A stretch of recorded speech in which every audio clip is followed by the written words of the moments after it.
السلام علیکم ورحمۃ اللہ وبرکاتہ۔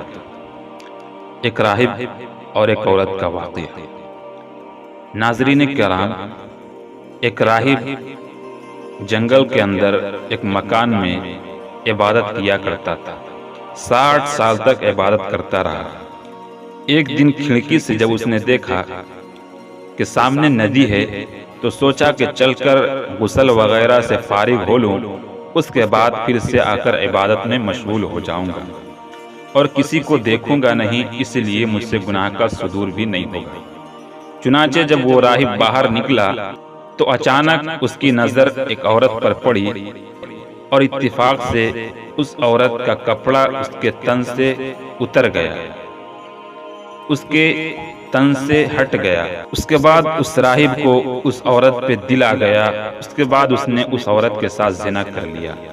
پھر وہ راہب غسل کیا، غسل کرنے کے بعد اپنی عبادت گاہ میں آ گیا، لیکن اب اس کا آخری وقت ہو گیا تھا، آخری سانس چل رہا تھا۔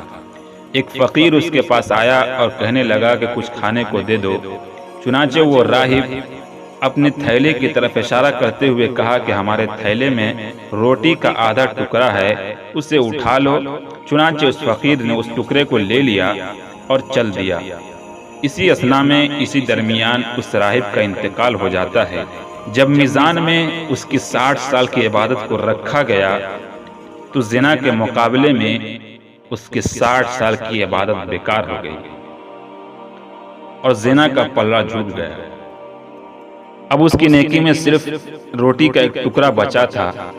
چنانچہ اس راہب کے اس ٹکڑے کی نیکی کو اس پلڑے میں رکھا گیا۔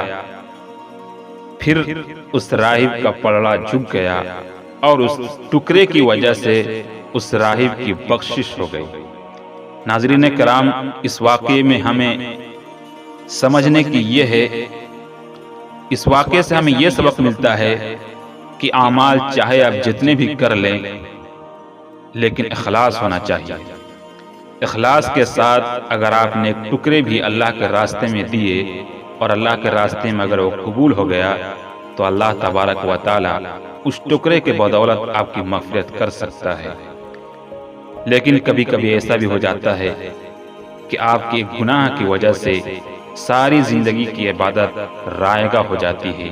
اس لیے ناظرین کرام، زندگی میں کبھی بھی چھوٹی سی چھوٹی گناہ کرنے سے پہلے کئی بار سوچ لے، کہیں ایسا نہ ہو کہ اللہ تبارک و تعالی ہماری تمام زندگی کی عبادت کو رائگاں کر دے۔ اللہ تبارک و تعالی سے دعا ہے کہ اللہ تبارک و تعالی ہم تمام کو گناہوں سے بچائے رکھے اور ایمان پر خاتمہ فرمائے۔ آج کے لیے بس اتنا ہی۔ ناظرین کرام، ہماری یہ ویڈیو اگر اچھی لگی ہو تو ہمارے ویڈیو کو لائک کر دیں اور دوسرے بھائیوں تک اس ویڈیو کو شیئر کر دیں، اور اگر ہمارے اس چینل پہ نئے ہیں تو سبسکرائب کر دیں۔ اگر زندگی رہی تو پھر ملیں گے دوسری ویڈیو کو لے کر، تب تک کے لیے خدا حافظ۔ السلام علیکم ورحمۃ اللہ وبرکاتہ۔